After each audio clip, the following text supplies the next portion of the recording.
आप 67 तरह के 67 तरह के आप यज्ञ करती हैं, इस बारे में आप क्या कहना चाहते हैं मैम? जो हमारे वेद है ना, ऋग्वेद, सामवेद, यजुर्वेद और अथर्ववेद, तो जो यज्ञों की विधा के बारे में बताता है वो यजुर्वेद बताता है। वो ये बताता है कि दिन रात सृष्टि में एक महायज्ञ चलता रहता है जो कि आपका भरण पोषण करता है। कैसे? सूर्य का किरणें फेंकना,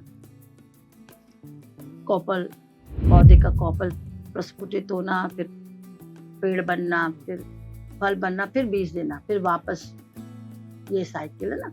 या बारिश बरसना, फिर ठोस होना बर्फ का, और फिर वाष्प बन के उड़ना। तो ये जो नेचुरल महायज्ञ सृष्टि में चलता है, जो कि हमारे भरण पोषण का कारक है। इसी से वनस्पति फलते हो, तुम खाते हो। उस बड़े महायज्ञ में से हम अपने कामनाओं की पूर्ति के लिए, अपने भरण पोषण के लिए, अपने संवर्धन के लिए एक छोटा यज्ञ प्रज्वलित करते हैं। ये तो मैथोलॉजिकली बात है। एक यज्ञ तब जागृत होता है जब उसमें 5 साइंस इकट्ठा काम करते हैं। अच्छा।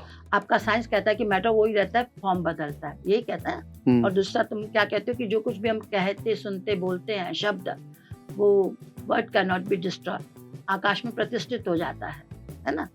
हमारे प्राचीन मनीषी जो होते थे, विद्वान, वो कहते थे कि शब्द ब्रह्म है, शब्द की स्थिति आकाश के भी परे। तभी कहते हैं ना, सोच के बोला करो, अच्छा बोला करो। तो मंत्र का मतलब मंत्रो मननात्, ऐसे शब्दों का गुच्छा जिसे सेंसिबल तरीके से उच्चारण किया जाए। उस उच्चारण मात्र से जो पहले से प्रतिष्ठित आकाश में शब्द है, उसमें एनर्जी के माध्यम से मेल्ट होके आएगा, और आप जिस कॉम्बिनेशन प्रिपोर्शन के लिए वो मंत्र पढ़े वो आपको मिल जाएगा। चाहे वो आपकी सेहत हो, चाहे आपका धन हो, चाहे पद प्रतिष्ठा हो, चाहे यश हो, कुछ भी, जो भी कामना है कि नेता बनना, अभिनेता बनना, सब उसमें निहित है।